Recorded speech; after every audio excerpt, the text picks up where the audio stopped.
This is the rhythm of change. This is the sound of redemption. This is the way that we bring it down.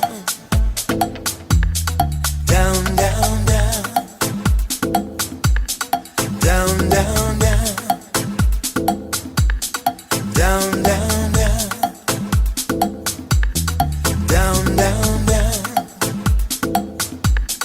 Down, down, down. Igniting the fire within you, exalting the melody of freedom. These are the things that will bring it down. Down, down, down.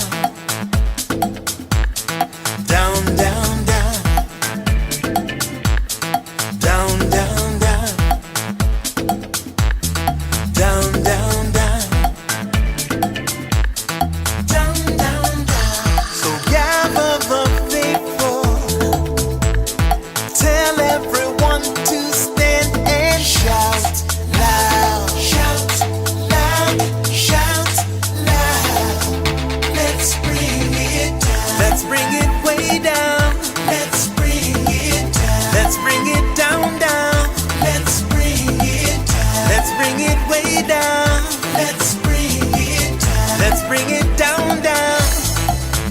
down, down. Let me tell you, it's in the air. Joy is in the air. Love is in the air. Can you feel it? What it feel like?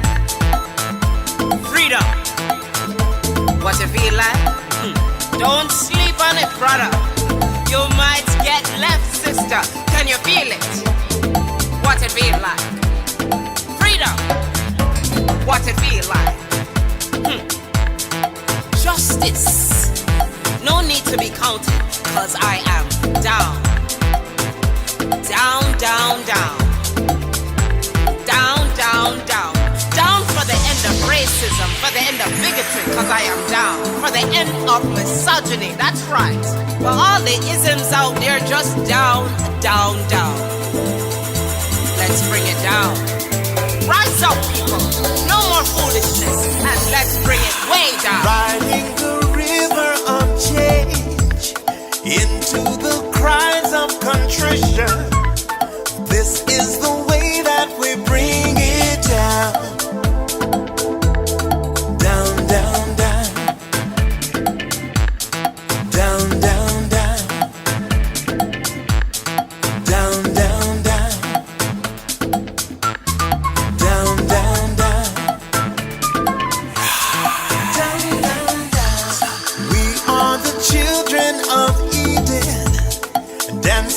and celebrating freedom. We are the ones that must bring it down. Down, down, down. Down, down, down. Down, down, down. Down, down, down. Down, down, down. So gather the faithful. Tell everyone to stand and shout loud. Shout loud. Shout loud. Let's bring it down. Let's bring it way down. Let's bring it down. Let's bring it down, down. Let's bring it down. Let's bring it way down. Let's bring it down. We've got to bring it down. Down. Stand up and shout. Stand up and shout. Rise together. Accountability starts now. The Eric Dawson Radio Show. Yeah. Rise up. Stand up, shouting loud. If you are not prepared to come to that table and to represent that voice, don't come. Because we don't need any more brown faces that don't want to be a brown voice. We don't need black faces that don't want to be a black voice. We don't need Muslims that don't want to be a Muslim voice. We don't need queers that don't want to be a queer voice. And if you're worried about being marginalized and stereotyped, please don't even show up. Good morning, everybody. Welcome to another episode of the Eric Dawson Show. Today is Wednesday. Oh, hold on. This is Vincent. Mr. Squire. How are you, good brother? Hey, man. I'm doing well. As my Jamaican friends say, wagwan. What, man? Everything I eat, yeah? I'm not. No. I don't do all of that. I just wagwan. Too much. Diane, See, I go beyond. queen of morning Listen. I go beyond wagwan, right? Or Irie. Anything beyond that, my accent starts to kind of fade into a British, English, Irish, all kinds of other things, right? So I don't even. Yeah, I don't. Got them all in there. Yeah, so I don't even attempt it. All right, everything cool, man. Cool runnings. Cool running. Yeah. So I've got Jamaican grandparents, so yeah, it's good. It's all good, man. Okay. So listen, we have Lori Thomas. I contacted Lori. When did I email you? Yesterday, Lori, or this morning? Early morning. Yeah. Like early. I think I was in the bakery, and I was like, oh, I got in the bakery somewhere around. I think I got up at 12 midnight. Well, no. Actually, I got up at 12:30. I intended to get up at 12, and my alarm went off, but I had the air conditioner on, and my alarm wasn't turned up enough. So I got up late, got to the bakery late, and then I was thinking, man, you know what? This would be a good day to get Lori Thomas on the show because of everything that's going on right now, and she is such a well of knowledge. Well, thank you. Yeah. So I know what I know, and I know what I don't know, right? And so I try to lean to people who know, and then beyond that, what I try to do, and I think it's important, is to identify people who don't have ulterior motives, right? So there are people who have information, but then they have motives. And so sometimes they conceal information, they cherry pick information because they're trying to drive a specific narrative. What I have found about you, Lori, is that that's not the case, that you have information and your interest is just in sharing the information. And so I trust you, right? I feel comfortable talking with you and having you share with our listeners. Anyway, And then we have Vincent Squire, and we have the queen of internet radio, Diane Murray Clements, online. Morning. Good morning. And prior to you calling, Vincent, we were talking about tomatoes, different kind of tomatoes, and I was sharing with Diane. And you, Lori, I took a stab, if you will, at gardening this year. Something to balance my life because I got a lot of stress that I'm trying to get rid of. And so I'm doing container gardening, right? I planted some tomatoes, some potatoes, some onions, some green zucchini, yellow zucchini. Did I miss anything, Diane? Oh, and then some herbs, some basil, some oregano.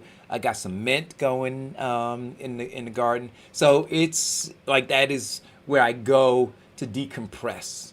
And sometimes I think that I'm decomposing out there instead of decompressing.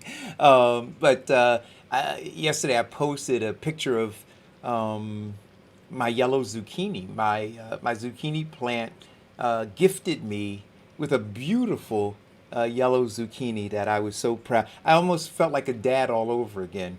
After planting it and watering it and taking care of it and talking to it and everything, it birthed zucchini. So I was happy to see that. And now I'm gonna cut it up and put it in a salad. Diane, how's your farmer's market going? Everything is good. It's blooming. I was just telling them I've been taking tomatoes off the vine for the last couple of weeks. I'm waiting for my squash to come through. I see it starting to bud. I just planted a couple of days ago some cucumber seeds, and they're starting to sprout now too. So I'm excited. And my potatoes are still not ready, but the stems are still growing. So I'm excited to see what those potatoes are going to be looking like. And you said you have a garden, Lori, right? Or you mentioned some early tomatoes. Yeah. My husband, he's more or less in charge of it. My dear departed father he had been a horticulture major at the Ohio State University, and he knew everything about tomatoes. And he would have a garden that he'd plant about 100 tomato plants every year. Oh wow! Wow. Yeah, and he'd take them to he'd take the excess produce to the they'd take it to church and then sell the tomatoes and then donate the proceeds from that to the food bank. And sometimes we donate the tomatoes to the food bank. It was great. Hey Diane, we should do that with your garden. we should expand your garden beyond your driveway into the street in the front yard, and then we should open it up to the community. Well, if she expands her garden to the front yard, you can believe the community will be helping her harvest for free. Well, let me tell you a quick story. When I was a council person before and I really started doing the gardening, I wasn't doing a lot of stuff. So I do stuff in pots. I don't do it in the ground because something about the ground and mice and rodents just creeps me out, even though it's not like they can't climb into a pot, but that's another thing. I started growing cucumbers, and somebody stole my cucumbers off my vine.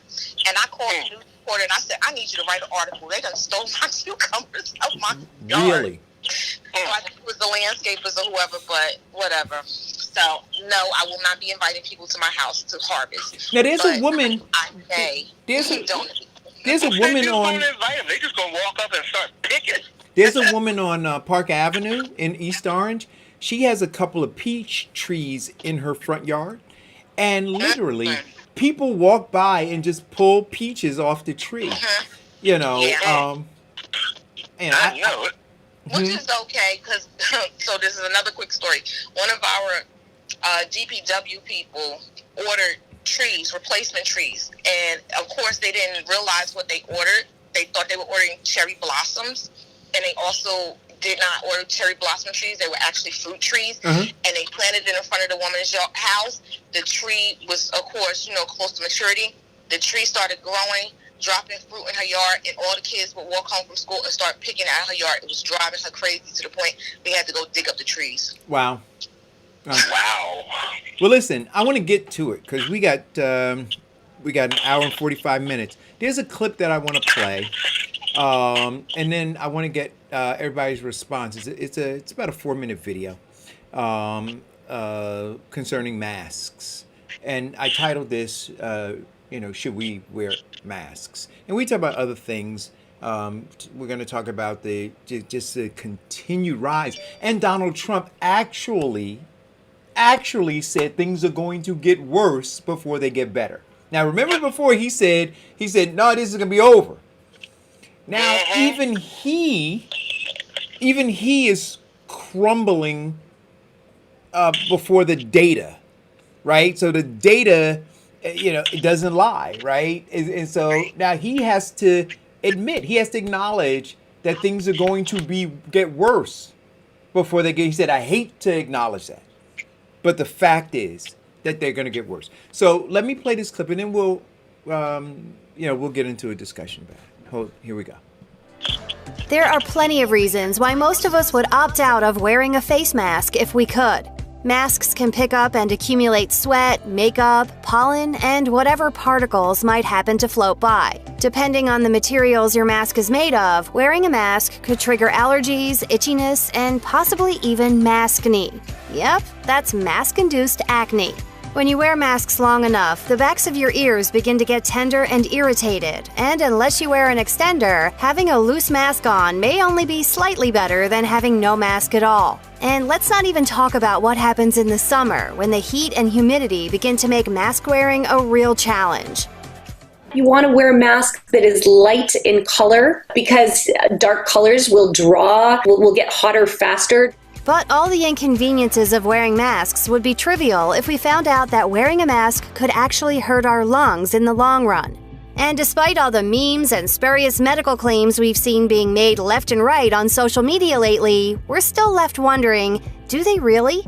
Claims that mask wearing was detrimental to a person's lungs in particular, and possibly their health in general, began circulating in the spring of 2020, around the time the CDC recommended the use of face masks to prevent the spread of COVID-19. Internet fact-checking site Snopes appears to have had its hands full trying to debunk various theories about what happens to your lungs if you wear masks for too long. Some theories being circulated include the belief that wearing a face mask could trigger hypercapnia, also known as carbon dioxide poisoning, which would theoretically lead to a whole host of other harmful symptoms if true. But fortunately, that's not really how carbon dioxide works in this situation.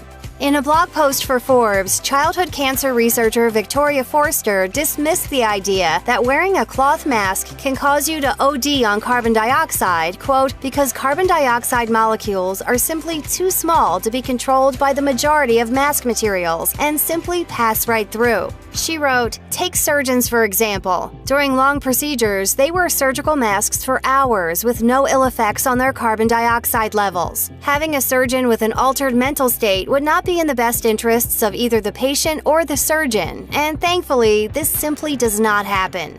Despite what users on social media claim, wearing a mask every day will not reduce our oxygen intake to levels so critical our tissues are deprived, a condition known as hypoxia. Masks also do not cause hypoxemia, a condition characterized by low oxygen supplies to the arteries, according to Dr. Daniel Diaz from the prestigious National Autonomous University of Mexico Medical School. According to Dr. Diaz, this misinformation may arise from the feeling of lack of air due to mechanical obstruction, depending on the type of mouthpiece we are using. But the feeling of obstruction is because we are not used to using the mouth mask. But as such, it will not cause us any kind of hypoxia.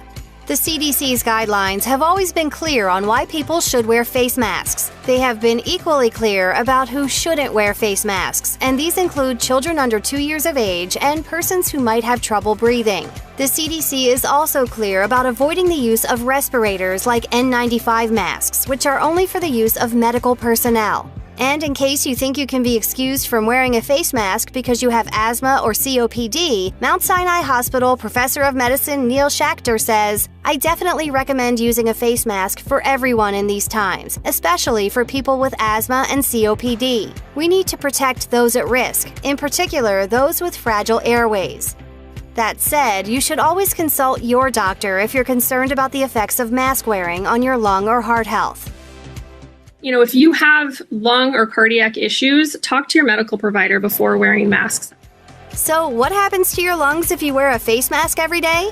Just about every licensed healthcare professional out there says absolutely nothing. And they should know, because particularly in times like these, doctors and nurses on the front lines are called upon to wear face masks for hours, days, and weeks at a stretch. And these are very breathable. They do prevent the respiratory droplets from being spread. Check out one of our newest videos right here, plus even more list videos about your favorite stuff are coming soon. Subscribe to our YouTube channel and hit the bell so you don't miss a single one.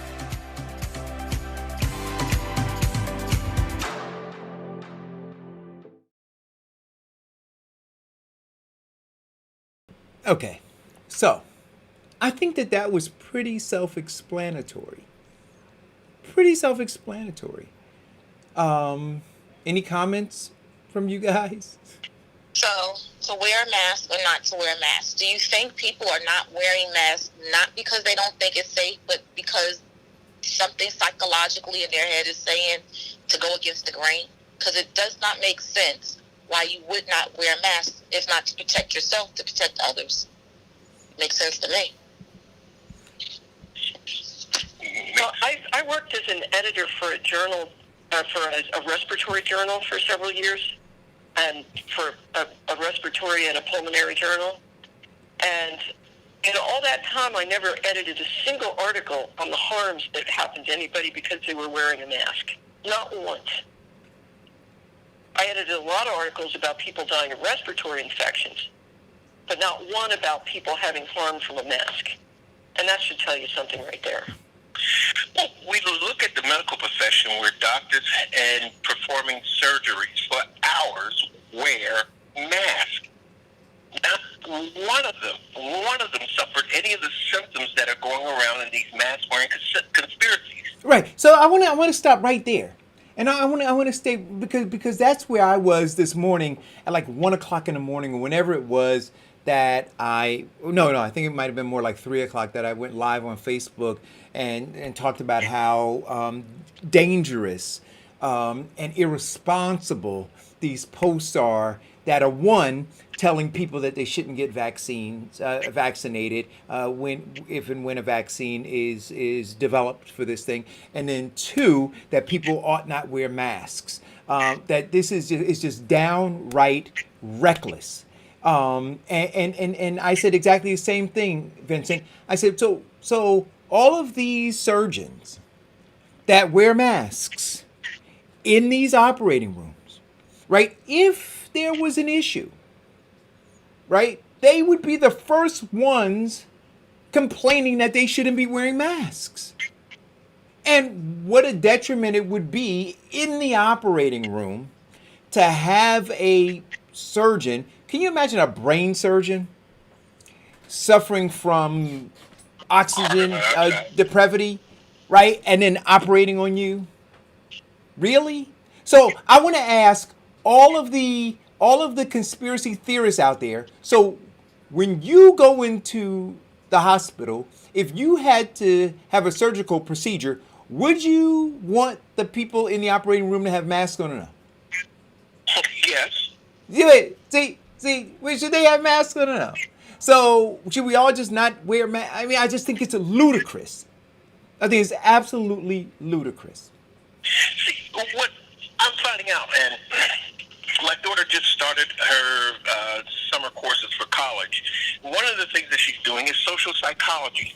And what I had to explain to her yesterday in her book is that other cultures in other countries have called the consensus or the group dynamics in which the needs of the many outweigh the needs of the few when they make their decision. The United States has bastardized the Constitution in saying that all men are created equal and endowed to inalienable rights. Well, they changed that into my rights and my constitutional rights. And they believe it is their constitutional right to do things to put others in harm's way. Wearing a mask. They don't want to do it because they say, oh, no, it violates my constitutional rights. No, what it does is that it ensures and shows everybody that you are a selfish, self-serving individual. And that you want to use that as a way of actually killing other people because of your own vanity. Well, wait a minute. So I don't know that they necessarily want to kill other people, but to answer Diane's question earlier, why don't I think people wear masks? Well, we had Dr. Wright on the show, right? Remember? And he said that we're selfish by nature, right? He said that we're not communal thinkers, that we're selfish. And I think that that's what it comes down to, Diane. And so anytime, especially here, right, the culture here, and Vincent, I agree with you, that we look at the Constitution and our belief is that we're free to do anything. That there are no boundaries. That each person is individual and has a right to do whatever he or she wants to do. And any attempt to stop me is a violation of my constitutional rights. And so because of that, Diane, and that mixed with the fact that we're not community thinking individuals, right? When an edict, if you will, comes down and says, hey, look, we should all wear masks to protect, because what they say, not just you, to protect the other person. See, but because we're not thinking about the other person, right, we're just thinking about our rights being violated. And we're confused about what that really means. Then we push back. And what you see now is a pushback, I believe, and I want you to weigh in, Lori, but I think that there's a pushback. And then I think that what's happening is you have these people with nefarious intent who are taking advantage of what they see out there, of the confusion in the marketplace. Now, the medical industry, the pharmaceutical industry, they have a lot to answer for. And they have set the stage for this by not being honest brokers, right? And so they have left the door wide open for these conspiracy theorists to come in and say, well, you remember the Tuskegee experiment? Do you remember this? Do you remember that? Do you remember these things? And so what I said this morning on my show, I said, look, so if you want to say liar once, always a liar, then even the people on the conspiracy theorist side have been lying to you at one time or another. And so let's look at those lies and now say, well, if you lied here, then you're lying now always. See, you can't set rules over here that you're not willing to abide by on your side. So we can point out your lies. All of the people who are part of these conspiracy theories around no vaccination, all these conspiracy theorists who are saying don't wear masks, all of you at one point or another have lied. So why aren't you lying now? I'm sorry. I'm angry. I literally, because lives are at stake here. Lives. The coronavirus is on the rise now. Right? Yes, on the rise. There has been, in the last 4 days now, we're looking at 1.4 million new cases, and they have not increased the amount of testing. 1.4 million cases, and then somebody commented yesterday, well, yeah, only 1% of that is fatal. Oh, no, I'm sorry. He said 3% of that was fatal. And so what does that matter? Well, it matters a lot. It only matters to them because of their selfish nature that 3% is not in their family. But, see, I'm a firm believer that if one person dies, it's a tragedy. When more than one person dies, it is a statistic. And we looked at the statistics where you're looking at somewhere close to 67% of the people dying from the coronavirus and people being infected by the coronavirus are people of color. So why would you tell those lies, putting people in, and people believing those lies and putting themselves in harm's way? So let's go back a little bit. So when we had you on the show before, Lori, we were talking about this novel coronavirus. And there was even a debate about whether it was real or not and how it spread. Can we go back to that first? And then we'll move forward. Do we have Lori on? Sorry about that. I'm trying to hush my mother's poodle who's barking. Anyway, the basic problem that we have here is one of emotional development and social development. So when when you're little, when you're like 3 years old, for example, you want what you want and you don't want what you don't want. And you divide the world up into good people and bad people. And if somebody tells you that they want you to put something on your face, you're going to throw a tantrum because you don't want that.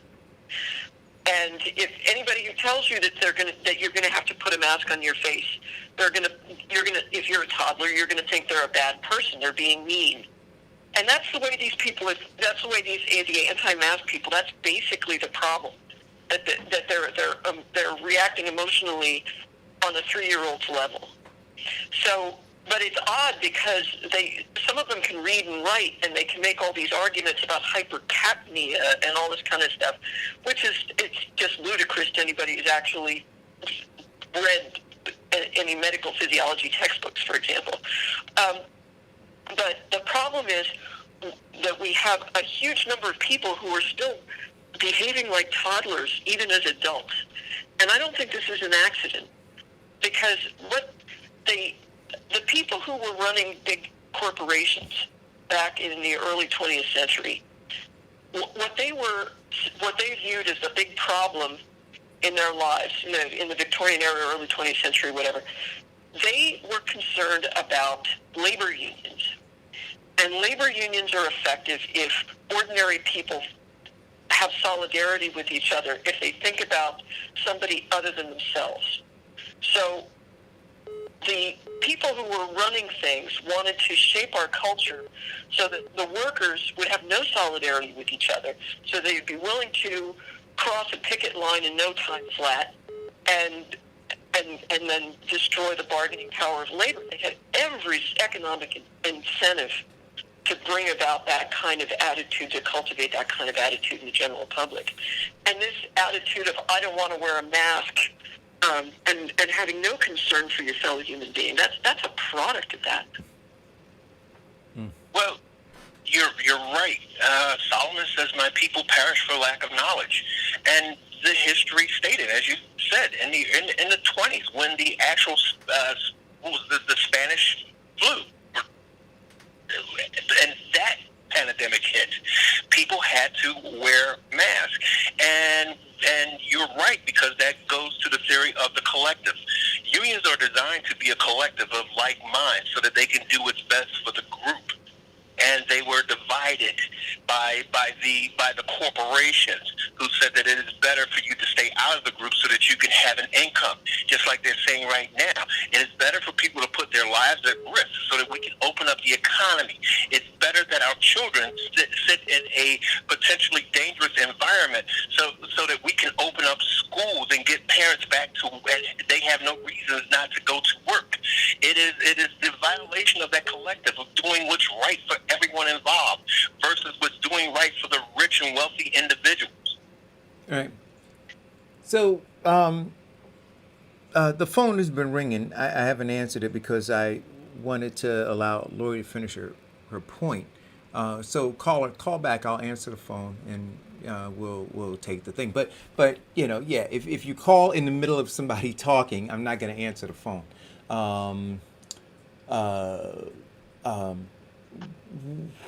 What do we do? Like, how do we? You've got government. Well, let's take this call and then I'll ask the question. Hello, caller, go. Hey, good morning, everyone. How y'all doing? Yeah. You just gotta Farrakhan. Before you get going, I didn't answer the phone because Lori was in the middle of talking, so I wanted to let her. I heard you. Okay. I heard you. Okay. So, Go ahead. I don't have no problem with that. All right. I was calling. I was typing this. We could barely hear you. Okay, hold on. Can you hear me better now? A little bit. How about that? Go ahead. Let's see. Go ahead. Well, I was slightly misquoted, so I just wanted to verify. One, I believe in her. Yeah, your phone. I don't know what's going on with your phone. Are you on speaker? I'm sorry. I didn't hear what he said. I think he said he's going to call back. He's going to call back. All right. So we'll wait for him to call back. Okay, let's see.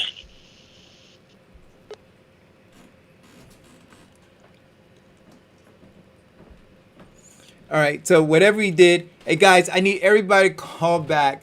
Whatever happened, it disconnected everybody. So I'll wait for folks to call back, and then we'll take it. The question I was going to ask is, what do we do? We say on the show that you can't legislate stupid. So okay, this is Vincent calling back. Okay, Vincent. So now we're going to wait for Diane to call back, and then we'll wait for Lori to call back, and then hold on. Hello, caller. Hi, can you hear me better now? Yeah, no, I got you. But we're gonna Diane. Wait. Diane and Lori got disconnected in the middle of me trying to connect you. So when they call, so as you're talking, if they call back, I'm gonna interrupt you. But go ahead. Okay, no, I just wanted to say one. I was slightly misquoted. First and foremost, I believe in wearing masks. I think that any precaution that one who can misquoted take you? To keep themselves. Wait. Who misquoted you? Vincent. Oh, okay. Misquoted me. Okay. Oh, wait. Let's take this. Hold on. Hello, Lori. Is this you?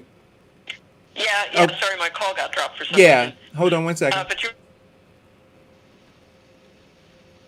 Okay. So I got everybody on except Diane. So when she calls back, I'll interrupt you. But go ahead, Farrakhan. You got misquoted. You know, I believe in wearing masks. I believe that any precaution that one can take to keep themselves out of an emergency room, out of even having the concept of that maybe I'm sick, is worth doing, right? Especially if it's not harmful to you.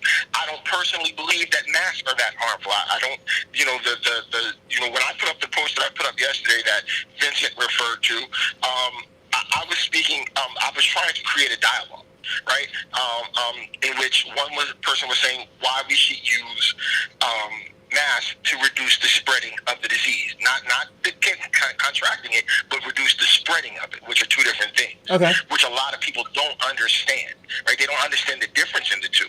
I think that masks have gotten a very bad rep because of the poor guidance government has given in directing people as to what we need to do. As far as this disease and how bad it is or how bad it isn't, okay, like Vincent said, we have had about 1.3 million new cases in a very short term. And during that term, we've only had about 10% or less in 1% or less in death. About 10,000 or less have died with that increase of 1 million or so people. Now, according to our original statistics, which were we were told that the mortality rate would be about 3%, which is what I said. I didn't say that it was only, and I'm not making light of anyone's death. I've lost too many friends and family to make light of the death during this period in time. But at the same time, if you tell me something is one thing and it turns out to be another, I am going to look at it and say, well, where is the severity based on what you said? Now, if you're saying that the mortality rate is currently sitting at about 1/3 of what we were initially told it would be, I'm going to look at what I do to protect myself different. And I think that's what the argument against, or the anti-argument against masks and so, okay. Are, got is. it. So one second. What I understand. Okay, 1 second. So Lori, the numbers are different from what they originally projected, right? And so that's not surprising. Okay. Because it's really hard to get accurate numbers. And why is that? Whenever you're trying to calculate a percentage of anything, you have to figure out how many, what's the number on the top of that line and what's the number underneath the line. You make the division, and then you multiply by 100. That's how you get a percentage, right? So how many people are dying it's easy to tell whether somebody's alive or dead. That's pretty simple. But did they die of coronavirus, or did they die of ordinary seasonal flu? That's problem number one. Problem number two, if somebody dies at home because of a heart attack or something, or a stroke, because we know now that coronavirus can cause blood clotting, is how many of those deaths that are being considered due to other things are actually how many of those people would not have died if they hadn't gotten coronavirus?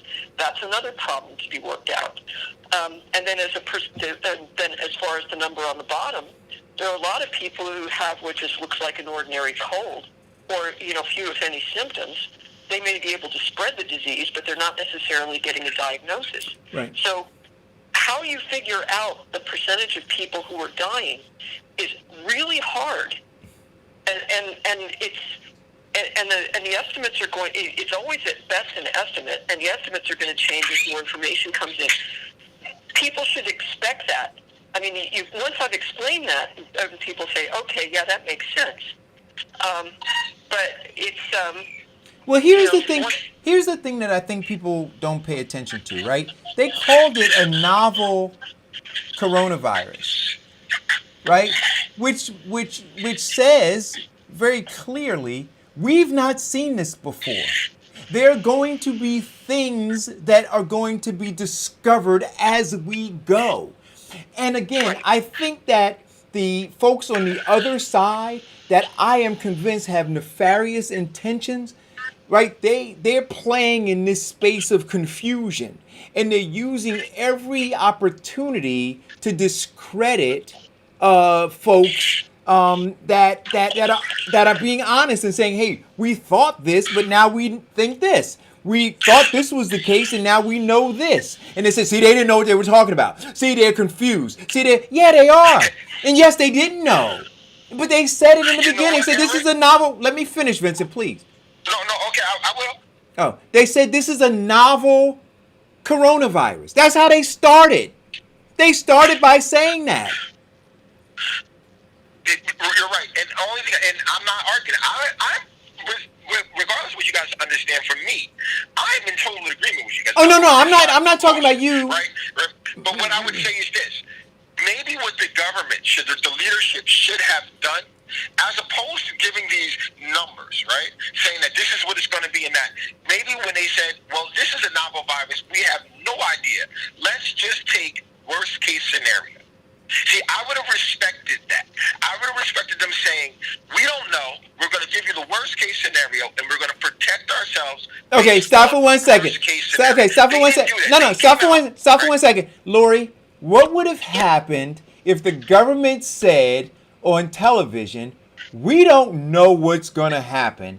We're going to give you the worst case scenario"? If people didn't listen when they spoke with authority, how much would you believe that people would have listened if they would have said what Farrakhan said? Well, part of the problem is that scientists they speak a language that sounds like English, but it isn't. When they use words to mean things that make sense to them and don't necessarily make sense to the broader public. So it's almost like when you're writing about science for the general public, it's almost like translation. So, I mean, this thing of the uncertainty about exactly how lethal the new virus is, it's an old story. Every time they come out with a new virus, they have the same struggle to figure out exactly how lethal it is. And the initial estimates are always high and always down and always get downgraded at least a little bit. That always happens.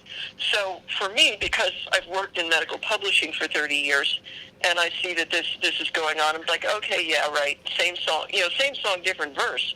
But for people who've never wrestled with these concepts before, it's upsetting, because they want scientific truth to pop out of Zeus's head fully armored like the goddess Athena. And it doesn't work that way. It never has, and it never will. So there's always going to be confusion, uncertainty, and estimates, and those estimates are going to be revised. So maybe if we had better science education in K through 12, people would be better prepared for that. The second thing is the recommendations that they make are to solve different kinds of problems at the same time, which is why the recommendations can sound confusing to the general public, especially if those things change over time. Because when this thing first started, the big problem that they had was not having enough personal protective equipment, PPE, for the people who were working in hospitals with people who are known to have the disease. So when you are up close and personal taking care of somebody who's coughing with this, you're going to get huge infected dose, which means you are likely to get a really bad case. So we really, given the fact that nobody seemed to have, there were the stockpiles, of whatever stockpiles supposedly existed of personal protective equipment was not being made available to the frontline workers in a timely manner, and hospitals and states and so forth had to be buying this stuff on the open market. So at that point, they were telling people not to buy up this stuff because they needed it for the frontline workers. So the original advice was just stay home and don't buy up the masks that are needed by the healthcare workers. Well, as the problem progressed and all of the garment trade started putting all of their effort toward making masks, because let's face it, nobody's shopping in department stores anymore, and so the industry shifted over to making masks, and masks became more plentiful. Now there's saying about not wearing N95 masks. Well, the reason is not because an N95 mask would be harmful. It's just because they want to make sure there's enough of them for the people who really are being known to being exposed to this at work.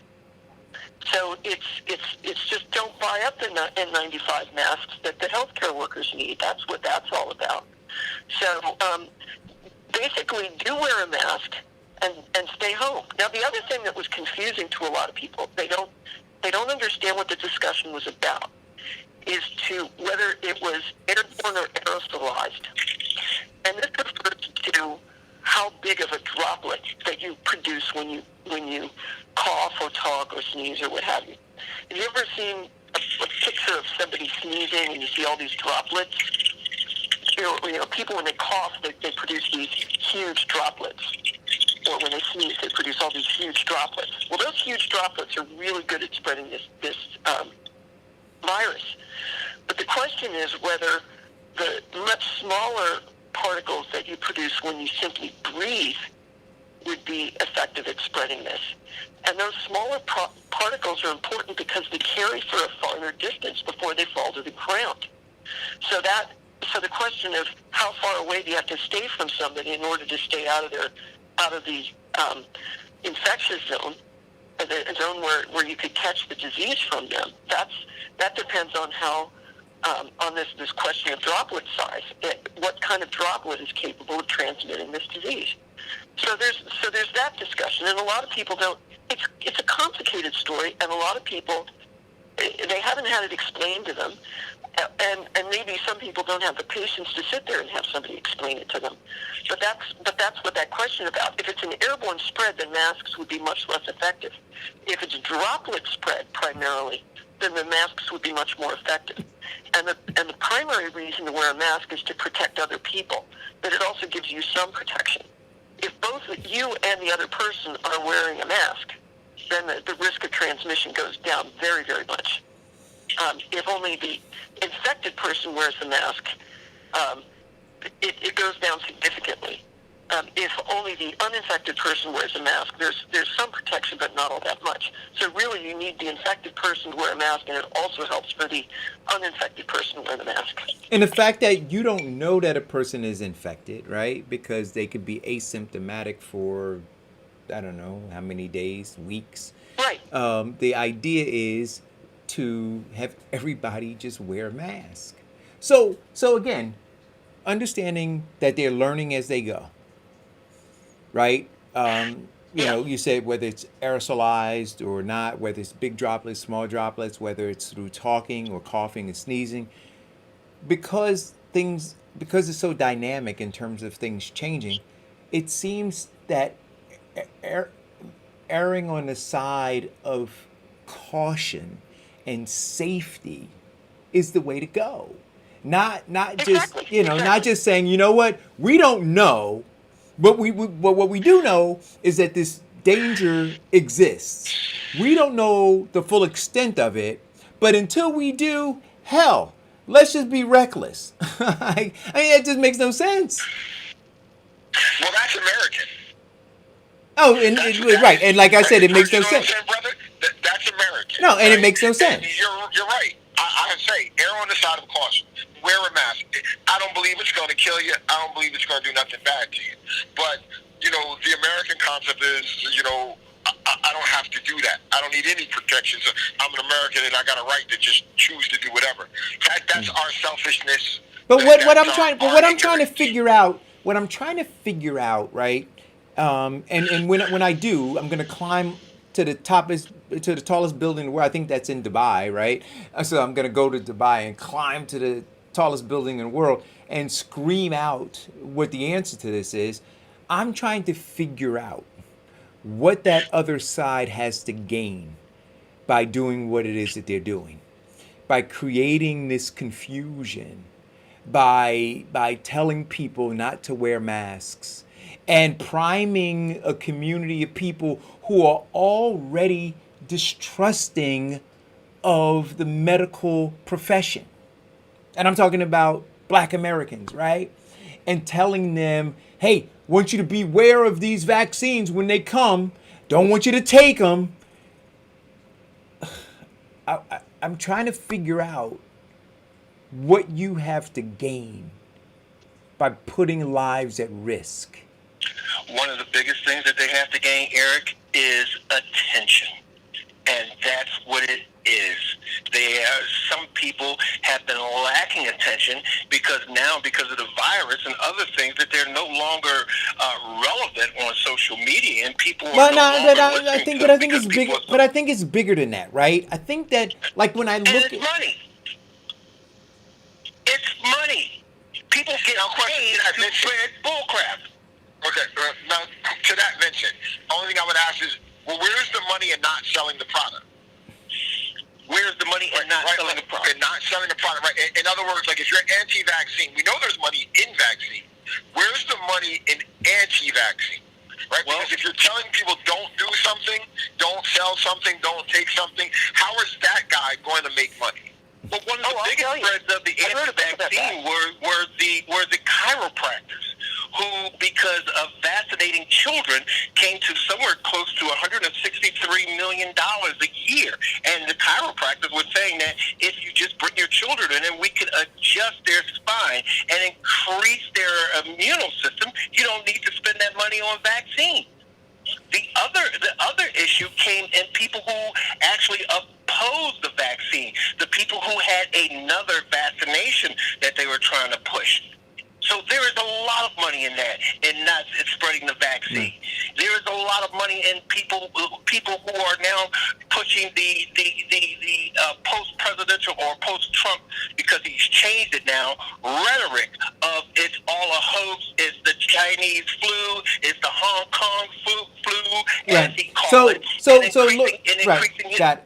So, Lori, hold on. Don't say that, right? Wait. Because if that's the case, I'm gonna say, well, Nancy Pelosi yesterday was talking about it's the Trump virus. So don't do that. Not right. So I don't want to listen, guys. I don't want to. It pushed her narrative. Okay, stop. It's the same thing. Vincent, I'm gonna, like, when I say stop, please stop. Right? I can't hear you saying stop. Right, because I don't want to take this, because you guys do this, right? It goes from the macro to the micro. I don't want to do that, right? So, Lori, what is the what do you see from where you are? Your 30 years of experience as a medical editor, right, and researcher. I can't hear you. As your 30 years experience as a medical editor and researcher and all of that, you watching all of this, you watching both sides. There is an obvious attempt to take advantage of people who are ill-informed or misinformed. What is to gain? Now, I see in the thread, Jody Pittman says money, all caps, right? And then she says, and I agree with this, that in the movement itself, they're raising money. right? So is that the end game, that they're just prepared to risk lives to earn a few bucks? Is that it? Well, I've said for a long time that the reason we're in big trouble is because the world is run by a coalition between the criminally insane and the merely stupid. And different people are involved in this kind of thing for different reasons. And they have different motivations. I mean, somebody had said before that it was, people just want attention. And they want to be relevant, so they're posting all sorts of nonsense and sharing all sorts of nonsense on their social media. And there's a lot of that. Some of it is coming from Russian Twitter bots or Ukrainian Twitter bots or something like that. They found that there was a fair amount of this divisive conspiracy theory stuff that's being spread by Lord knows why. I'm not really sure what they want to achieve. But there's people. I mean, there's usually when you have some sort of a campaign by rich people, it usually starts off with some sort of creative brief, where they hire an agency and they tell the agency, well, we want you to do this and this and this, and here's your budget, and these are the things we want to achieve, the messages that you want to send out, and so on. But when you've got a larger movement, you've got all sorts of people doing things for their own reasons, so it can get a little bit complicated, or a lot complicated. But one of the main, the overall context of this is a loss of control by white supremacy. And if you looked at the way things were in the early 20th century, there wasn't really that much difference between the two parties with regard to laws related to women and laws related to black people. There were regional differences. So you'd have, like, Democrats in the South were for Jim Crow, whereas Democrats in the North might be against it. So there were regional differences, but this idea of one party getting somewhat identified with progressive ideas and values, and the other taking the other position. So the Republican Party and the conservatives in general have hung their hat on maintaining white supremacy, male dominance, all that kind of stuff. And you can see that. I mean, this is their driving passion. But the young people aren't having it, and the demographic change is coming so that it's no longer going to be tenable. So the fact that they feel that they're fighting a desperate battle to prevent things like gay marriage, which they lost, and all that. They're frantic. They're losing control of what they think is of as their country and not ours. So that's what's driving this hysteria. So wait a minute. So let me try to understand this, right? Because it's very interesting. So you have these white women in particular in suburbs that have been whipped up by this movement to be anti-it, right? But then I noticed that I think it's Robert F. Kennedy Jr. I think that's the guy, right, who's been going across the country, right? And now what he's doing is he is harvesting black folks to go into black communities to stir this up. But the movement started with white folks in suburbia, and now it's being undergirded, it seems, by black folks, or some black folks who are trying to leverage the mistrust that the black community has toward the medical industry, the pharmaceutical industry, and all of that, to create this cocktail, if you will, of people who are whipped up against against the establishment. Is that what you see? One thing I see, and Lori, you're absolutely right. They just announced 2 days ago about the Russian group that has now, violated or cyber hacked the database for the people who are actually working on the virus. And also what people have to understand, their social media consists of a group of algorithms in which they find like-minded people and inject certain false information about things like vaccine, the virus itself, and deaths or the lack of deaths. And people seem to believe that all of this stuff is true because they're not checking facts. My teacher, my reading in elementary school, Miss Masso, when we read Benjamin Franklin's book, Common Sense, she said to us, now you read that book, and I want you to believe this, common sense is not common. So people tend to believe what they're going to believe based on the fact that they're not going to investigate. Right. So I want to stop again for new people who are tuned in. We have Lori Tom. Lori, you have a hyphen in your name, and I don't remember it. Oh yeah, my middle name is Endicott, which it was my maiden name. Okay. And would you give your bona fides, please, before we continue, so that people understand why I am asking you to weigh in on some of these things? Okay. I am a peace activist. I've done the Morristown Peace Vigil for many years. I've been active with New Jersey Peace Action. I was the New Jersey Peace Action Person of the Year for 2020. I've been involved in things like, all sorts of things like Medicare for All, and in my day job, I've worked as an editor in medical publishing and medical writing and so forth for about 30 years now.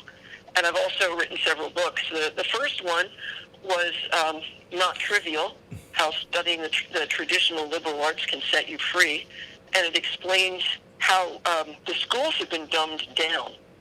But once it used to be illegal to teach black people to read and write in most of the United States. And after the slavery was abolished by the 13th Amendment and the 14th Amendment that was passed saying that equal protection before the law, so that it became obvious that black people had to be allowed to go to school, the system found ways to suppress their education. And some of these ways were direct and some of these were indirect. So I explain how this educational suppression has gone on and how you really need to have the kind of schooling that was valued in ancient Greece if you want to have a democracy. So I explain why that is important and how to get it. Then I wrote a book about diabetes. It's called Thin Diabetes, Fat Diabetes. I explain that the most common type of diabetes is actually a defense against weight gain. And that the surprising solution to that is to eat starch instead of fat as your main source of calories. And if you eat very, very little fat, the type 2 diabetes, it goes away. And they've known that since the 1930s. So then I wrote a book, No More Measles, encouraging people to join in a campaign to eradicate measles worldwide. So, and also to talk about the other vaccine-preventable diseases and why vaccination is so important. Then I wrote a book, Don't Feed the Narcissists, about psychiatry in general and personality disorders in particular. And then I wrote the book, Where Do Gorillas Get Their Protein? It's an overall review of human nutrition and from looking at, comparing it with other animals. And then I'm currently working on a book called The Game of Politics, which will explain a basic lesson from the ancient Hindu writings that people in the West need to know. Right. So, what's that, 6 books? Yeah, I'm working on number 6, yeah. Okay. So Question? author of 5 books, working on your 6th book. You've been an editor in the medical industry for 30 years. Yeah. Okay. And so I'm reading the comments, and I think that they're hysterical, right? Because I would say that the folks who are commenting in the thread probably have have read zero compared to what you have read and studied and researched and written and such. And for them to challenge anything that you say, I think it borders on the absolute insane. What were you going to say, Farrakhan? No, I wanted to ask Lori a question because she mentioned her study of vaccinations. I was just curious because I don't really know. I haven't done that much looking it up. To your knowledge, is there a disparity in adverse reactions to vaccinations for Black children versus, or African American children versus Caucasian children or children of other races? Does there tend to be a coincidence or a likening that with children of African American heritage, when they take vaccines, they get certain conditions more likely consistent than other races?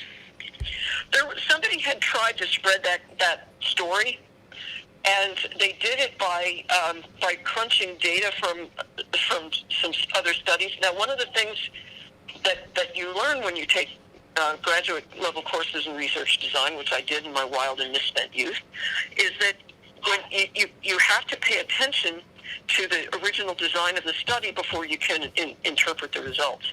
So they took some results from a particular study, and then they tried to massage those data to make it look like that African American boys were more likely to get some sort of problem from the MMR shot. But the results didn't actually show that. What was happening was that the boys in question had neurological problems from the beginning. And it was obvious that they were disabled kids from the beginning. They were disabled kids, and because their disabilities were recognized very early, they were in some sort of special program, some sort of special therapy program, and because of that, they got their vaccinations early. So if you look at the overall data, and you see, oh, these kids who got vaccinated early had this problem. No, they had problems from the begin with. That's why they got the vaccination early. So, anybody who looked at the data would realize, weird coincidences are always going to happen in the real world because the real world's complicated. But there's really no reason to believe that this would, there's no biological rationale for this, and it didn't show up in other things. So it was just because of this kind of program. And again, these were kids who were disabled from the beginning. They didn't get sick because they had their vaccination. They got their vaccination early because they were sick. 1 second. Caller, go. Okay. Thank you for your response. I respect it. Like I said, it's not something that I've done, extensive research to know, but you're always hearing things about vaccinations, and whether it's all children, period, that whatever mercury or whatever is in these vaccinations is adversely affecting kids, and that's why you're getting so many autism issues and so forth. Yeah. So I was just curious to what you're studying. The mercury story is kind of interesting. The reason that mercury was in this preservative called thimerosal, and the reason that they put it in vaccines to begin with was because if you had a multi-dose vial, if you had a bottle that has many doses in it, when you take the first dose out of that vial, you could introduce bacteria into that vial. And then if you put that bottle back on, or if you can put, contaminate the bottle, and you put the bottle back on the shelf, the bacteria could grow, and then if you drew up another dose or more doses from that bottle and gave it to other people, then they could get that bacterial infection. And that happened in Australia in the 1920s at a place called Bundaberg. It was called the Bundaberg catastrophe or the Bundaberg disaster. These kids got Staphylococcus aureus, which, if you ever heard of MRSA, which that's Staphylococcus aureus. But, oh, yeah, I heard of it. Right. Well, all Staphylococcus aureus was essentially MRSA back then because they didn't have any antibiotics at all. So public health authorities said, well, and this was happening. It was a diphtheria vaccine. It happened during a diphtheria epidemic. Kids were dying of diphtheria. Now remember, diphtheria was the number 10 cause of death in the United States in like 1910. It's a serious, horrible disease. Even today, it has a high case fatality rate. We vaccinate against it because it's a devastating disease. It can cause all sorts of problems, even if you survive. But because of vaccination, we usually have no cases in the United States. But anyway, so they said, well, if you're going to have a multi-dose multi-dose bottle of vaccine, you got to put preservative in it to keep this problem from happening. So they started using thimerosal for that purpose because it had never been shown to have any sort of adverse events. So it's used as a preservative in contact lens fluid, contact lens cleaner. I don't know if it still is, but it was. It was, but also tell them how much of a portion of that actually contains mercury. Well, it does. It's a small dose, and the thing is, it's not metallic mercury. It's not ionic mercury. It's bound up in a molecule that then gets eliminated through the kidneys. So it doesn't stay in the body. So there was no reason. There was initially no reason to. It was clearly, doing lots of benefit and not causing any known harm. So, but then in the late 90s, Congressman Frank Pallone from New Jersey told the FDA that he put a rider on their appropriations bill and said, if you want your money, you're going to do an accounting of how much mercury is in all of the medicinal products. So this led the FDA to revisit the question of what was the total exposure to thimerosal because the vaccination schedule had been expanded recently. So they said, well, okay, what's the total amount of this stuff that people are getting through their vaccinations? And they said, that's kind of high. We don't know that it's harmful, but we don't know that it isn't. So let's phase it out. So this was a decision that the scientists at the FDA made was to phase this out. Well, after they made the decision to phase this out, the anti-vaccination people found out about it, and then they started going nuts, telling people, "Oh well, the thimerosal is causing all this," and the most idiotic thing that they were saying was that the thimerosal in the measles MMR vaccine was causing the problem. And I remember one woman was telling me that her son got autism because of the measles or the thimerosal or mercury in the MMR vaccine. And I said, well, I'm sorry to hear that your son is sick, but I can promise you that it wasn't from mercury in the MMR vaccine, because the MMR vaccine has never contained mercury. Correct. They misrepresent the facts, prove and drive a false narrative. So again, and this is why I say it's nefarious, right? It's not accidental. So they have this information, right? And they choose not to share it. They choose to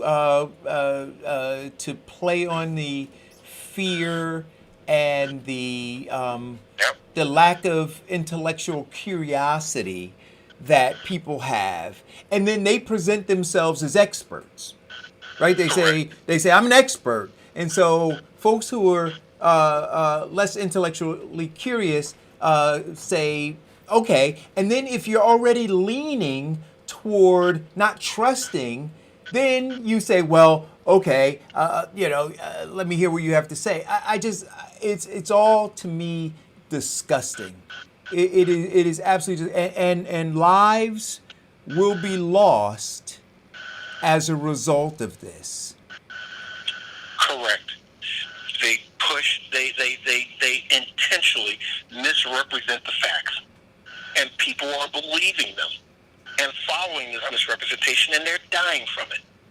Yeah, that's what really ticked me off about that post. And it wasn't your post, Farrakhan, and I'll never say that it was. We know who did the post, okay? But the thing is that I did the post. It was my post. No, I don't want to do that. Okay, we don't want to do that. But what I was upset about was the the amount of people that can be affected by that misrepresentation. That's all. Amount of people who believe this to be the gospel. And I agree with you. I agree with you because, again, like I said, I believe in you err on the side of caution. Take the worst case scenario theory and you protect yourself against that. And then you see where you come out in the end. That's my theory. Right? But I respect everybody in the point of, okay, put yours out there. And if some people are going to believe it or not, I'm not one to tell a person what to believe, right? I can only tell you what I believe, right? And then you make your choices on what you want to do. So if people want to be nuts and they want to run out with no mask and dive in, then that's on them.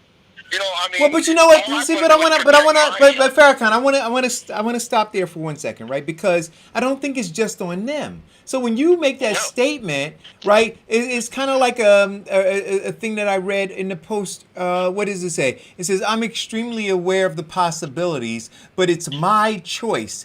If the other person is so concerned, then she should practice what they think is best for them because that is their choice." See, that is the thinking that I'm saying is destructive and will cause lives. No, we're all in this together. We're all in it together. There's this belief that, no, we're separate. We're dealing with this separately. So you do it your way, I'll do it my way. That is not the case. Am I correct, Lori? Well, it's a contagious disease.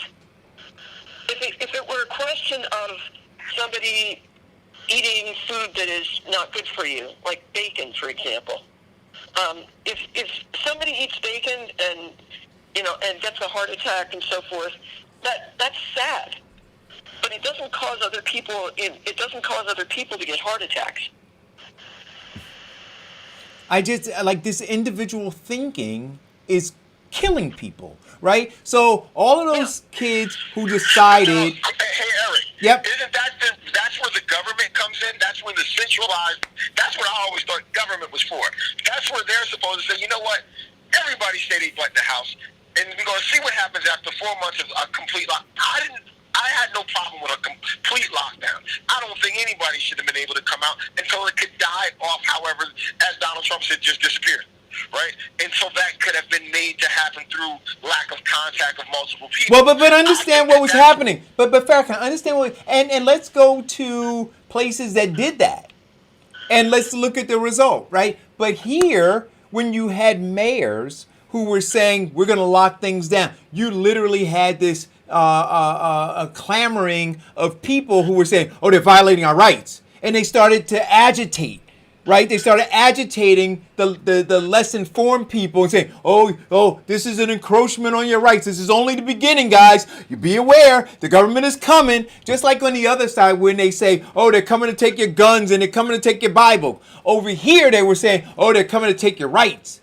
You don't have much, but you got this. Don't let government tell you to stay in the house. Don't let government tell you to wear a mask. God forbid you let government tell you to save your goddamn life.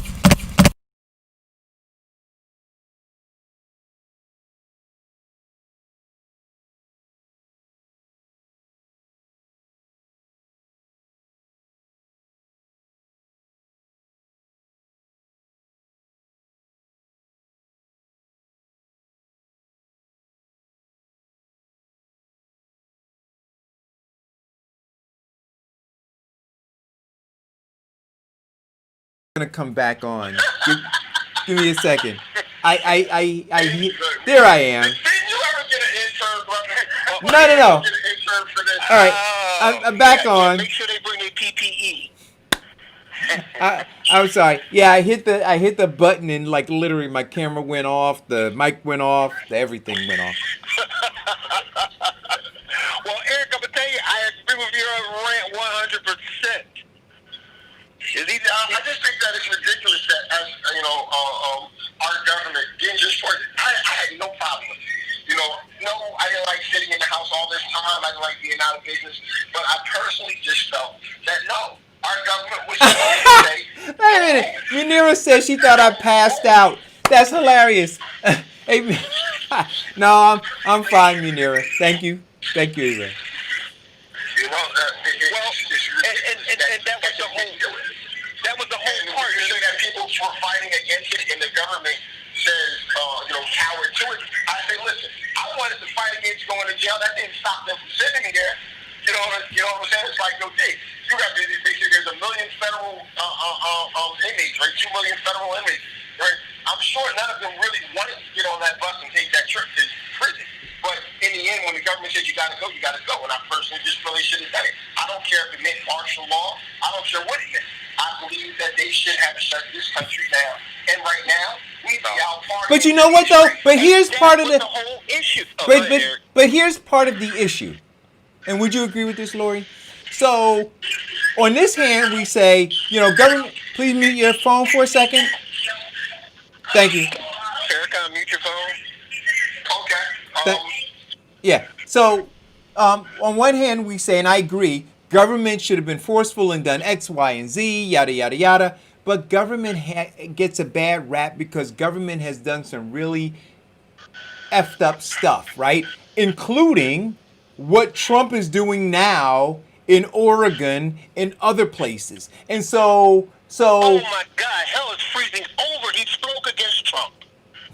So when you have a situation where nobody's hands are clean, it opens the door and gives rise to the people who speak out against it, right? So, Eric, we talked about this with Lori, what was it, back in March, where we said the biggest problem that we're running into with this virus is the ineffective acts of leadership, i.e. the president, not making a national mandate or standard and holding everybody accountable to this. Yeah, but no. See, yes, yes and no. Because my question is, Murphy could have done some things, Governor Murphy could have done some things without Trump. Within the city, wait a minute, within the cities, the mayors could have done some things without Trump. They could. Right, so don't do that. So when we're talking about Irvington, no, wait a minute. When we're talking about what Irvington did, what East Orange did or didn't do, what West Orange did, what all of these towns did, don't say because Trump didn't do something, these mayors, are you kidding me? Is his hand up their asses? No. Right, so they could have done stuff. No, Eric, let me answer your question. Is his hands up there? No. But we were talking about a global pandemic in which we were looking for national leadership. And yes, wait a minute. The guy on Hawthorne Avenue in Newark wasn't looking for national leadership. He was looking for his mayor to tell him what the hell to do. What are you talking about? Stop that. You forget. The whole entire thing ended up being politicized, and that's what the problem was. There you go. Trump, right, making Trump look bad, or Trump making the states look bad, whatever it may have been, and that's what happens, right? They put their job as politicians and trying to get reelected or get. That's absolutely right. From Cuomo to Murphy. Wait a minute. If it goes bad, I'm just going to blame Trump. Right, and that's what I'm saying. So Cuomo had these elongated goddamn things on the news, right? And Murphy had these elongated press conferences, and Raz was feeling himself with all of these views on the pandemic and all of this. All that was happening when they could have, instead of politicizing it, instead of trying to big up themselves, right? They could have been doing something more constructive. And they weren't. Now, I'm not saying that Trump didn't drop the ball and didn't drop 1,000 balls. And I know my sister Jody is going to say, Eric, you're diverting from Trump. No, yep, he did all of that. But I'm saying, what did these mayors do? What did these governors do? Except pile on because they knew in the primary and in the general, they want to say stop Trump and they want to get inept people elected down the line. That's what they want to do. That is their goal. And you know what? They don't talk over me, please. Oh, okay. Go ahead. And they sacrificed your children. They sacrificed your loved ones for their own political and monetary gain. What, Eric? And that is your opinion. I respect that. But one thing that I actually see is that they waited for the last proverbial minute, and then they even fought with the president on actually doing something where the states were not competing against each other for the mask and the PPE. They fought with the president so that he would not cut Obamacare. That paid these hospitals, because now hospitals are losing somewhere close to $560 billion. What they did was they fought with the president to actually do something to get them the ventilators. Yes, they waited to the last freaking minute, and yeah, there was a little political grandstanding and then a little one versus the other. Yeah, okay, a lot. But yes, they were. But for the most part, I saw our governors and some of our local mayors taking stronger action in reducing this and saving lives than we did on a national level. No, wait a minute. Stop. No. Hold it. 30 seconds. And I'm counting. After the numbers started going down, he did a press conference and said, I did really great at getting the numbers down. He did nothing. Now, that was your 30 seconds. Now, this is what I'm going to say. Because I was on the front line. And I rarely bring it down to that level. But it's important so people understand it. And I was talking about it when it was happening. When there was a shortage of PPE and everybody was trying to figure it out, I had boots on the ground in China. I had manufacturing plants and I had buyers on the ground. I was making phone calls directly into Murphy's office because I know people there. And I was telling them that we had access to them. I was telling the mayors that we had access to them. I was calling Cuomo's office and I was telling them we had access to them. They were freaking grandstanding. Don't tell me they weren't. Don't you tell me they weren't. And then they would show up on the news and talk about how they had to pay triple the amount. And I was telling them that I could get them for $2. But it wasn't in their political interest to do it. Don't tell me. And so they put frontline people, including my goddamn sister. They put her life at risk. Don't you tell me that. So I'm not going to just look at Trump. I'm going to look at all of them. They're all dirty scoundrels. All of them.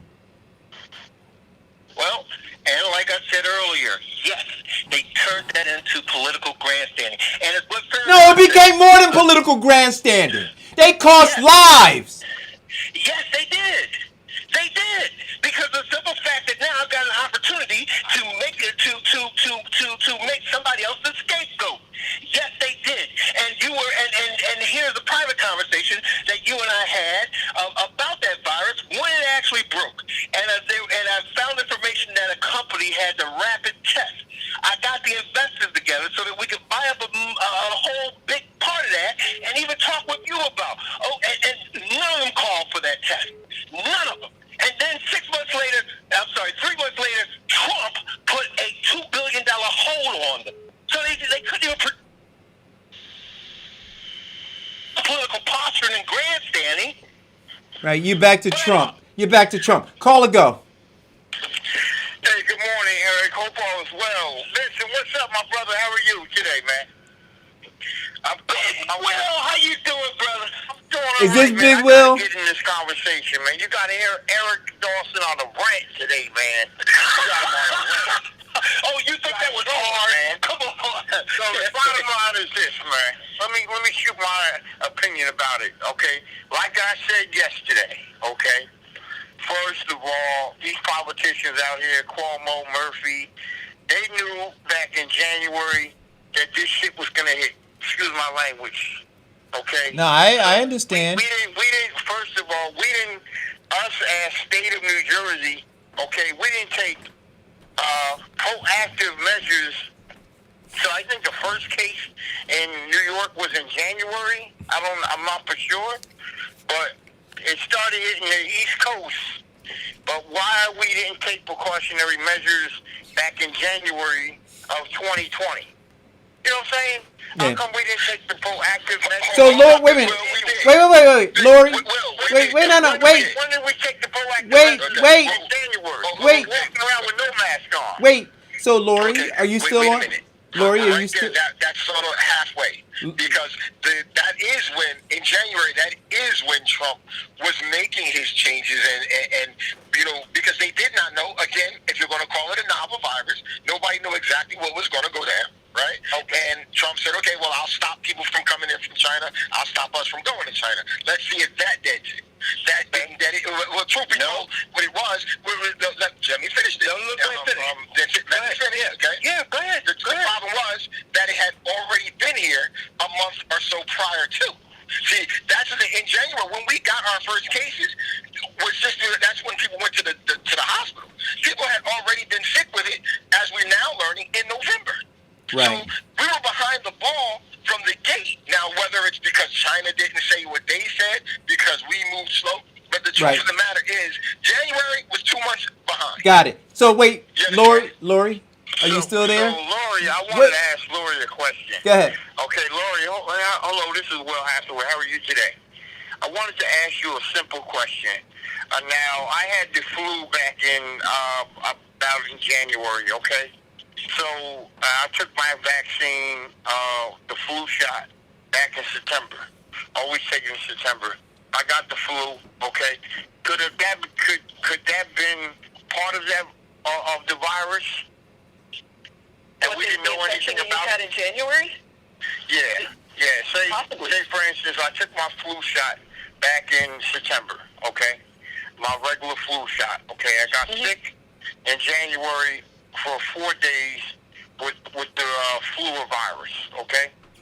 So could we already had the virus? People, you're talking about asymptomatic or whatever the case may be. Could a person already have the coronavirus and didn't know nothing about it? Or is that something different? It's possible. I don't know exactly when it started spreading here. I don't. Okay. We won't really know that until people do antibody studies. So Murphy and Cuomo always talks about the reference to how many people dying each day and who's the positive, got positive, but no one has indicated to us. Well, when the heat comes, like it's 95, 90, the temperatures have already been hot. Oh, it kills the virus.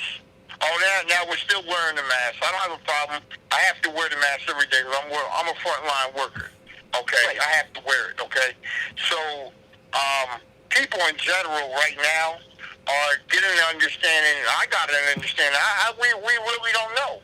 Like Eric was saying, Eric had resources in reference to access to masks and everything, and nobody hold heed to it. You know what I mean? And that's not fair. I mean, that's kind of crazy because people can't afford masks every other 2 weeks. So I got to buy masks myself. I mean, these masks that I have, Right. What's your question? There should be some type of resources in our state where people can go get boxes of masks. You know what I mean? To protect themselves. Some people are not working right now. And it's still unemployed. Got it. Will, you're ranting. Yeah. It's your question, bro. Yeah. Well, I got to mess with you about one thing. Masks cost $1 or $2. Right? I mean, people can't afford a mask. Okay, $1 a day is like $5 a week for some person that's not working. And maybe what about the homeless people? What about making your own mask? When there was a shortage, my wife made masks. Okay. So we have enough creativity to find a way to get a solution to our problem. Yeah. Well, but you know what though? But this is what I'll say. But we knew this back in January. Right. Nobody took no proactive measures to address this. Right. That is true. That's true. And we talked about this on the show in February. The Eric Dawson show. I remember because I've been watching the show since this coronavirus has started. You know what I mean? Exactly. We talked about this new virus. And then we found out that, and we told people that he had the message in the memo what was going on in the wet markets in China when all the scientists gathered around in China to find out. And that was back in early November, late October. Okay. And that's when it came to America. Go ahead, Will. That's It's been in America from November, and I'll let you continue. So my feelings is this, okay? You know, I saw the video in the beginning of the show, Eric, and I thought it was good. You know, Lori, I just, you know, but nobody has done any statistics in reference to asthmatic people, because I'm an asthmatic myself. What's your question, Will? My question is this. Basically, what do you think is this how long do you think this virus is going to be around? Because they said when the summertime comes, it's going to die out. Let me. So, Lori, that is exactly what happened, right? There was a conversation. They were talking about waiting until the summertime comes because the heat would kill this thing. And then there was a conversation about a second wave coming around the time of influenza. But now we see in the dog days of mid to late July, 90-degree weather, that you have spikes across the country. What's going on? Well, normally cold and flu season is in the winter, and there are probably reasons. I mean, there are obviously some sort of reasons for it. We just don't know what the reasons are. One of the theories is that because there's lower humidity, that it dries out the low humidity because you have the heat on. It dries out your respiratory system, so it makes you more susceptible to respiratory infections. And there's some evidence that that's probably true. The other idea is that because people aren't out in the sunshine getting vitamin D, that they've got a lower vitamin D level in the winter, and that vitamin D helps to regulate your immune system, so that a sunshine deficiency could be part of the problem. And that's also a theory that's out there. So there was this, and also the virus particles itself. The virus particle itself could be less stable in the heat and humidity. So if for you to get sick from an infection, for you to catch this virus, the intact viral particles have to make their way from one person, from an infected person to you. And that's why you wear the mask. So how long does that virus persist in the environment? How long can it survive in the environment before it breaks apart and can no longer inject its genes into your cells? So this is, these are all questions, that people wrestle with, or the scientists wrestle with, when they're trying to figure out why it is that cold and flu season is in the fall and winter. So since cold and flu season, including ordinary coronavirus infections, tends to peak in the winter, there was a hope that this would moderate. This epidemic would moderate in the spring and summer. And that hasn't happened. That it was a hope, because the big bad influenza, the great pandemic of 1918, had the same pattern. It tended to be milder in the winter, or in the spring and summer, and then it came back full force the following. So, Lori, let me ask you this quick question. Now this virus is going around. Somebody mute their mic, mute their phone. We get a lot of background noise. That may be Lori's phone. I don't know. Okay, what's the question? When do you think this is going to permanently go away? What is your projection? Is it this year? Is it next year? Is it 2022? Because I'm dying right now, wearing a mask, and it really bothers. Does it bother your lungs? Really. I mean, when is this going to go away? Okay, in other epidemics, they come and go. I mean, the great pandemic of 1918, 1919. I mean, it came and it went. It killed my husband's grandmother. And my grandfather was the delivery boy for a drugstore, and the druggist got it and died. And my grandfather got it, and he was really sick, but he survived. So this is, these things come and they go, and all these people who are all worried about this, there's civil rights over wearing the mask and so forth. I mean, this is a temporary public health emergency. It will go away. I mean, this too shall pass. In the meantime, we're still going to have other kinds of political repression, such as protesters being grabbed off the street and thrown into unmarked vehicles to go to Lord knows where. I mean, that's the kind of thing that people should be worried about, not being forced to wear a mask. But an epidemic will normally come to an end when the basic reproduction, or when the reproduction rate drops to below 1. And the way this, I mean, I hate to throw math at you, but it's a math problem.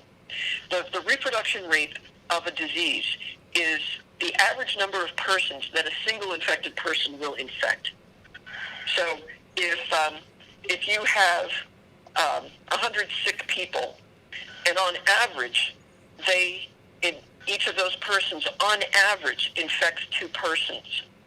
So the next generation, you're going to have 200.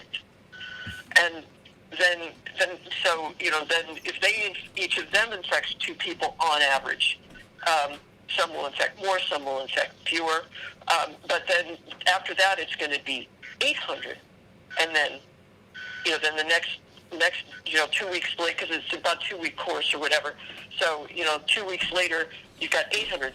Then you've got 1,600. I mean, it just goes up and up and up and up, exponentially. But when you drop the basic reproduction rate to 1, then each person passes it on to only 1 person. Then when that happens, the number of people who are getting sick equals the number of people who had it before. So the incidence of the disease at the incidence curve will be flat. Right. And so can I ask you a question, Lori? Is for it to go down. Right. And to do that, you've got to have... So in reference to the transmission rate, where is the transmission rate right now in New Jersey? I don't know. Right.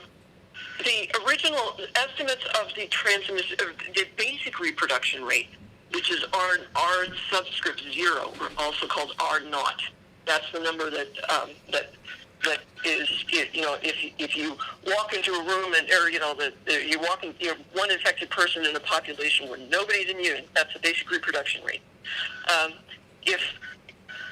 If you know the R naught, then you can figure out what percentage of the population has to be immune for the epidemic to die out. And to make that calculation, you go 1 minus 1 divided by R naught.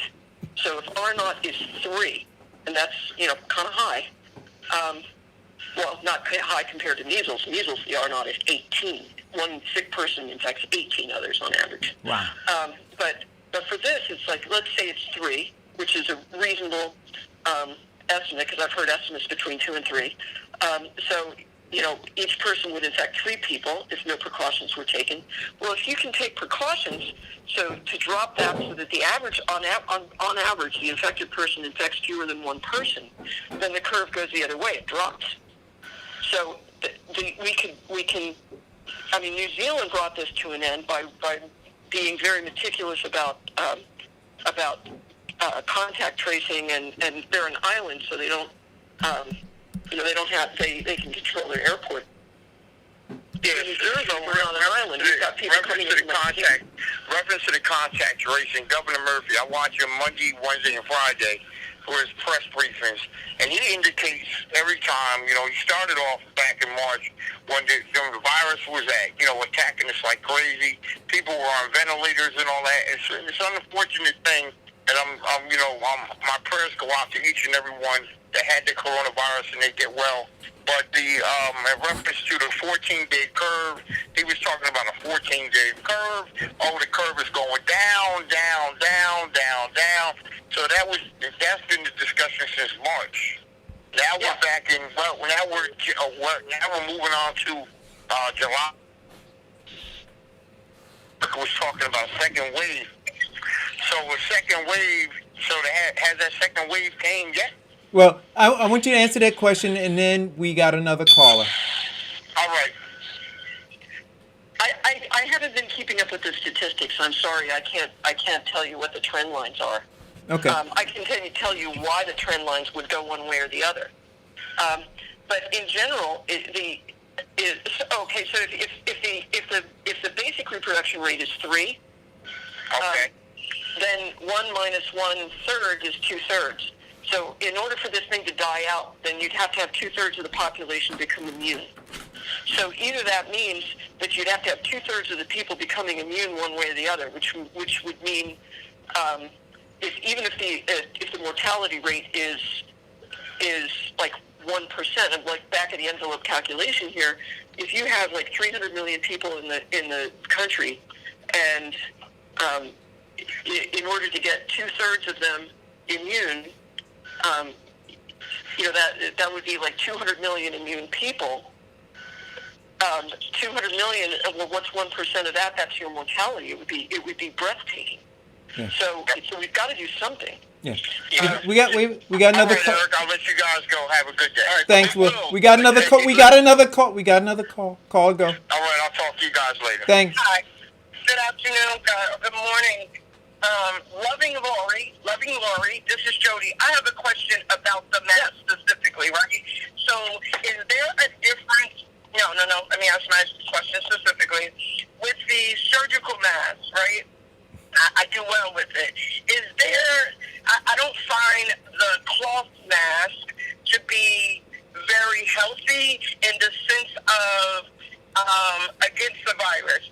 So I have bad sinuses. I have, all of this stuff, right? So after wearing and I have to wear a mask at work, after wearing the cloth mask, after a while, for me, that mask is wet.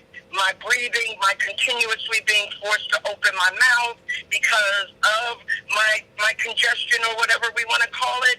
And so it seems to me like when a mask is wet, the cloth mask, when that mask is wet, and the droplets you spoke about earlier, when someone sneezes or coughs on me and I have a wet mask on my mouth, am I protected?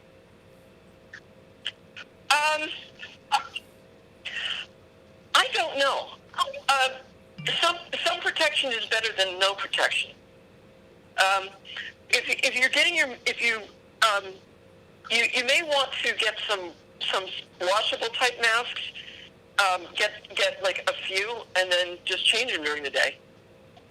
I have a few, right? My question is, right, but I have access to the surgical mask as well. When I wear the surgical mask, I breathe better. I'm not like sucking in air, and the cloth mask, because I'm not even worried about the cleanliness of it, other than that transmission. If someone with the virus coughs on me and my mask is totally wet, it appears that there is no barrier. You know what I mean? So I was just concerned about that. Well, I would just. I mean, if you can if you can have the surgical masks, maybe that would be better for you, because I mean, a surgeon can wear one for a 10-hour procedure. Right. Yes. Just seems to be better. Listen, I think this was an amazing show, Eric. I think that sometimes that question earlier or in the thread about Lori not being a specialist, right? And she can't speak to that subject matter. She seems very well read to me. And when you write a book on any subject matter, I'm going to assume that you have researched that and you have written a book. It is good to hear someone give a cognitive answer to a question and back it up in a way that makes me feel more comfortable about the decision I make. And I think that is what is most confusing to people right now, that all of this messaging, now we're talking about vaccinations, and I most definitely agree with Eric that with messaging, when black folk are in large part afraid of everything and mistrustful of everything, I think that messaging is horrible. But good show. Thank you. Thanks. Yeah. If I could. Go ahead. To Big Will, I know you're probably still following it, and I have been following the trend and what you were saying about the second wave. They cannot predict the second wave because of the simple fact that we have gone from one hotspot to another hotspot, because some states have opened too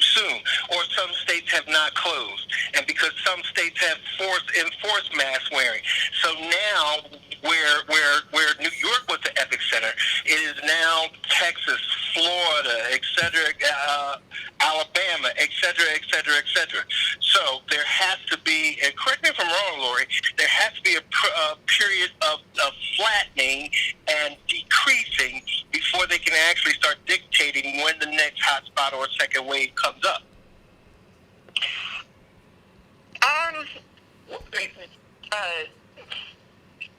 In order, you mean to call it a second wave, it has to be flat first? Well, I'm not trying to understand the question. Well, no, they haven't been able to call a second wave because they haven't gotten it flat. Oh, right, So exactly. Yeah. Yeah. That was just my long way of saying it. They haven't predicted or called a second wave. Yeah. So is that to say New Jersey could have one because they've said our numbers have gone flat? So now places like New Jersey and New York, where they say the numbers have gone flat or gone negative as far as new cases and new growth of the disease, that now if we start to get a spike in New Jersey or New York, that's considered a second wave? Correct. So after we get to a point of flattening or leveling, where we've had a substantial number of decline in cases, and then we start to get another spike, is when they start looking at it and start considering it a second wave. But here's the problem. Nationally, we haven't had a decline. We've been dealing with hot spots, and some of these hot spots are now causing reignition in other spots. I don't know if this is a call, but I'm going to take it. It may be a telemarketer. Hold on one second. Hello, caller.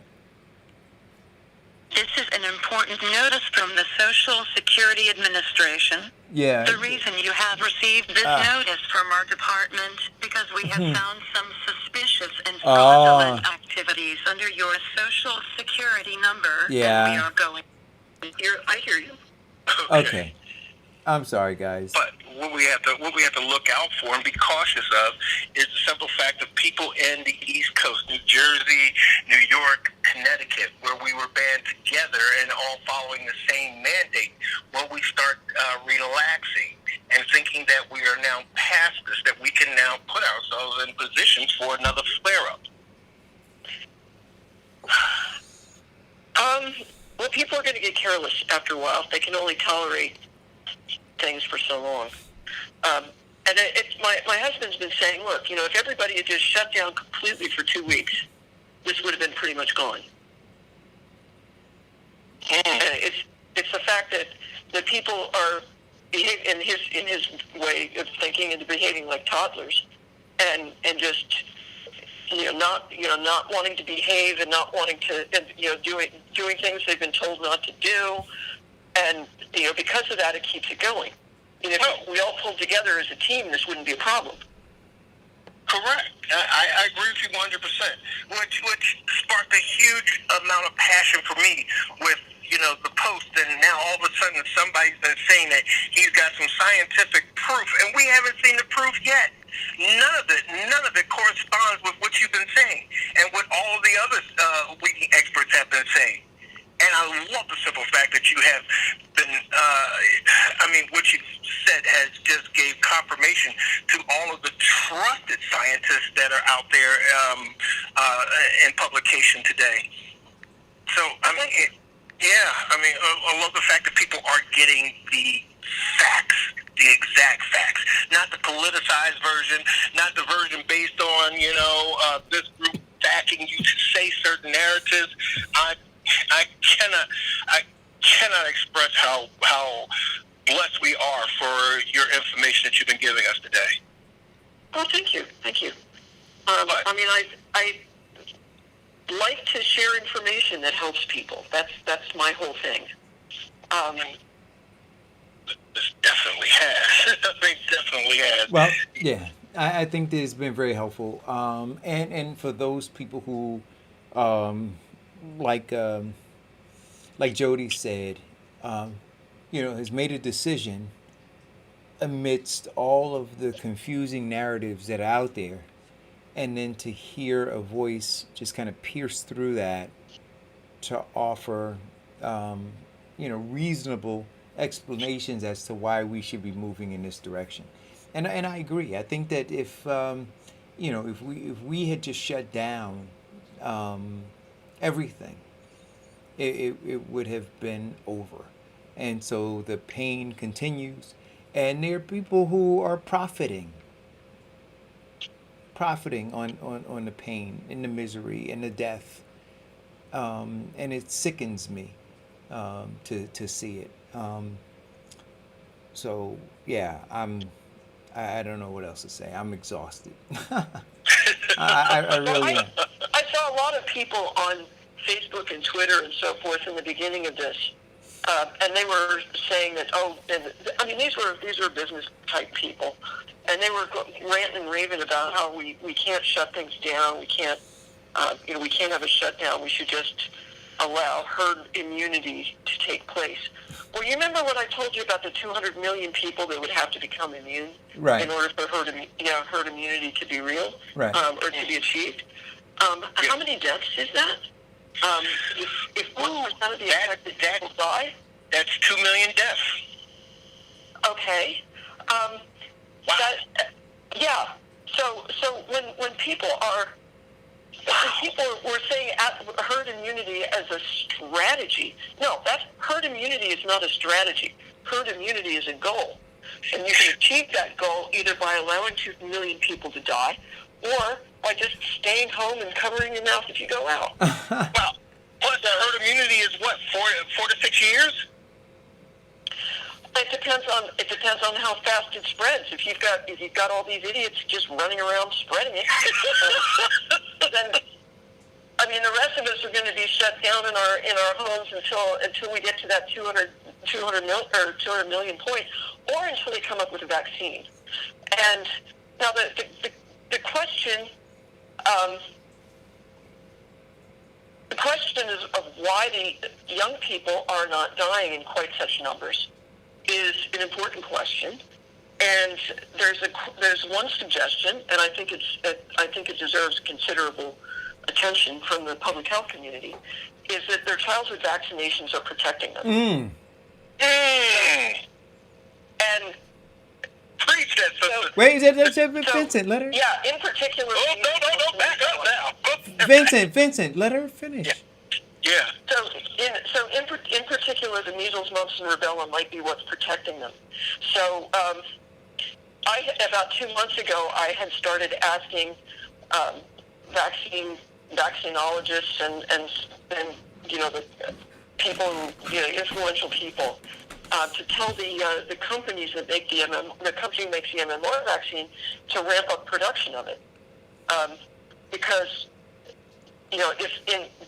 just to prepare in case it does help prevent COVID. It may not, and you would be surprised at the kind of negative responses I got from that. People telling me that I don't know anything, and it was disheartening. But we're going to have to wait until there's some sort of vaccine. Whether you get some MMR protection from MMR, I don't know. But right now we know enough to say that if you have a child who has not yet been vaccinated with their MMR, make sure that all your kids are caught up on all their vaccinations. Protect your kids. At the very least, protect them from the disease outbreaks that are going to happen because of the lapse in vaccination. Well, listen, Lori, I want to thank you. We've reached that critical hour, but I want to thank you for responding in such short notice and coming on and sharing information. Can you once again, for all of the folks who are tuned in, mention the books that you've written, the one that you're working on, and where they could purchase them? Oh, okay. Well, the one that's about measles and infectious disease in general is called No More Measles, and you can buy. I have allowed New Jersey Revolution Radio to sell. So you can buy your copy of No More Measles from New Jersey Revolution Radio and support New Jersey Revolution Radio. And I've also written a book, Not Trivial, which is an invaluable handbook for people who are going to be homeschooling their kids because of the epidemic. and you can get that from Amazon or from Barnes and Noble. Then also there's my book, Thin Diabetes, Fat Diabetes. Also, you can get from Amazon and Barnes and Noble. It's about diabetes, especially type 2, and all of the types of diabetes, everything you need to know about diabetes. So you can cure type 2 diabetes by switching to a traditional African-style diet, and they've known that for a long time. Then there's, Don't Feed the Narcissists, which is, I wrote that when I saw that Trump was going to be elected president. And I warned people what was coming, and they didn't listen. So I don't mention him in particular, but I mention narcissism in general. So you can get that from Amazon. And then there's Where Do Gorillas Get Their Protein? It's a just general book on human nutrition. But I'd worked for a veterinary journal for a number of years, so it's from that perspective. And the one I'm working on now is called The Game of Politics. Excellent. Well, thank you again. You were going to say something, Vincent? No, go ahead. No, I was done. I was going to wrap up. Okay. Yeah. Well, first and foremost, Lori, as always, you're absolutely fantastic. The information that you have given us, as always. Helpful. Oh, definitely. You have really shut down a lot of these mask and no mask conspiracies. You have really, buried a lot of people with the vaccine conspiracy. And I guess the biggest bomb that you dropped was maybe the simple fact that our children aren't catching it as much as the adults is because they're protected under their vaccinations. And it's not a day that I don't do or listen to this show, that I don't get information to better my life and that of my family. Shall I wrap, Eric? Yep. Thank you all on behalf of Eric Dawson and the queen of streaming radio, Diane Murray, and our guest, Lori Thomas. I'm Vincent Squire. Be safe. Be protected. Wear your mask. Wash your hands. And if at all possible, stay home.